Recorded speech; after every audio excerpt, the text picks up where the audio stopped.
sejarah kami. Namun sebelum itu, izinkan kami untuk memperkenalkan diri. Saya Josebas Suprajati Segar, absen 13. Saya Imade Nelson Witantara, nomor absen 11. Saya Ibu Dwi Minar Senara, absen 12. Saya Rizka Susanto, absen 14. Saya Kade Arfan, Adiarta Perkavamana, nomor absen 16.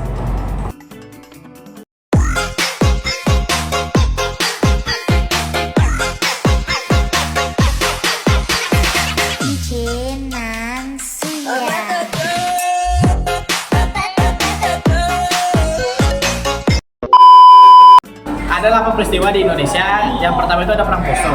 Latar tempat Perang Poso itu adalah Sulawesi Tengah, Kabupaten Poso. Dan latar waktunya itu dari tahun 1998 sampai 2001. Terus ada pelaku sejarah, yaitu pelaku tersebut adalah kelompok masyarakat Islam Kristen dan ada tokoh perdamaian dan tokoh Indonesia, pemerintah Indonesia. Selanjutnya ada peristiwa sejarah Reformasi 1998. Reformasi tersebut adalah proses perubahan politik, ekonomi, dan sosial yang terjadi di Indonesia yang dibuktikan ada runtuhnya rezim Orde Baru dan lahirnya era reformasi. Lalu untuk latar tempat peristiwa Reformasi 1998 terjadi di Jakarta, atau lebih tepatnya di Kampus Trisakti, Gedung DPR dan MPR. Dan peristiwa tersebut juga tersebar di berbagai daerah. Untuk latar waktunya, waktu peristiwa tersebut terjadi pada bulan Mei tahun 1998. Dan untuk tokoh atau manusia yang terlibat pada peristiwa tersebut ada mahasiswa, masyarakat Indonesia, Insinyur Soeharto, dan B.J. Habibie. Kita ada strategi Tanjung Priuk 1984. Latar tempatnya ada di Tanjung Priuk, Jakarta Utara. Latar waktunya 12 September 1984. Tokoh sejarah ada masa umat Islam dan Apriot militer, ABRI dan TNI. Yang keempat ada kerusuhan Sampit 2001. Latar tempat ada di kota Sampit, Kalimantan Tengah. Latar waktu 18 sampai 27 Februari 2001. Pelaku sejarah ada etnis Dayak dan etnis Madura. Ada krisis moneter Asia. Krisis moneter Asia itu terjadi di mana anjloknya nilai tukar mata uang rupiah di Indonesia. Untuk latar tempat peristiwa tersebut terjadi di seluruh wilayah Indonesia yang pusatnya itu di Jakarta.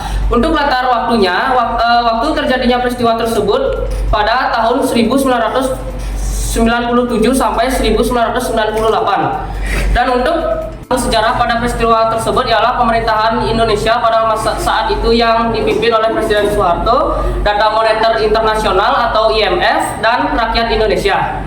Lalu yang kena pada peristiwa Melari. Peristiwa ini terjadi karena kekecewaan mahasiswa karena masuknya modal asing, kesenjangan sosial ekonomi, serta kritik terhadap pemerintah Orde Baru.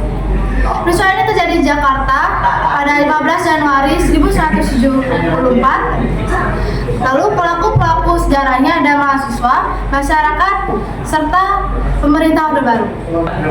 Lalu yang ketujuh adalah konfrontasi Indonesia dengan Malaysia. Peristiwa ini terjadi karena Presiden Soekarno menolak adanya Federasi Malaysia karena proyek itu dianggap neokolonial Inggris. Peristiwa ini terjadi di perbatasan Indonesia Malaysia, tepatnya di Kalimantan. Peristiwa ini terjadi pada tahun 1963 hingga 1966. Lalu pelaku sejarah dalam peristiwa ini ada Presiden Soekarno, TNI, masyarakat Indonesia, masyarakat Malaysia, serta masyarakat Inggris. Ada peristiwa terakhir yaitu referendum Timor Timur. Latar tempatnya yaitu Timor Timur untuk memisahkan diri dari Indonesia.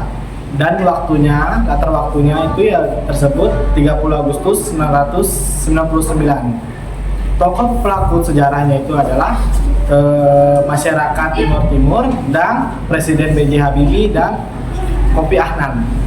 Saya akan menjelaskan bahwa sejarah itu membahas kehidupan manusia pada ruang dan waktu.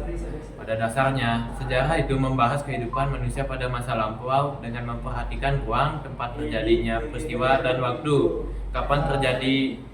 Kapan berlangsungnya peristiwa. Jika tidak ada ruang dan waktu, maka peristiwa sejarah akan sulit dipahami dan tidak tepat. Kedua, saya akan menjelaskan bahwa ruang dan waktu sebagai panggung bagi kehidupan manusia. Ruang dan waktu diibaratkan sebagai panggung bagi kehidupan manusia. Ruang sebagai tempat manusia hidup dan beraktivitas, waktu sebagai alur cerita yang terus berjalan dari masa lalu, masa kini hingga masa depan. Jika tidak ada ruang, maka manusia tidak mempunyai tempat untuk bertindak. Jika tidak ada waktu, sejarah akan sulit untuk diurutkan. Terakhir adalah kesimpulan. Dari deretan peristiwa ini menunjukkan bahwa Indonesia pasca kemerdekaan diwarnai oleh ketegangan antar kekuasaan, identitas, dan krisis ekonomi. Masyarakat berperan sebagai korban atau agen perubahan, sedangkan pemerintah berperan besar untuk menentukan arah penyelesaian ini. Sekian, terima kasih. Terima kasih.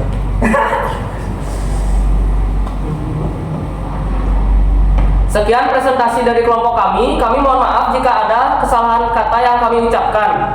Terima kasih. Terima kasih. Satu, ketuhanan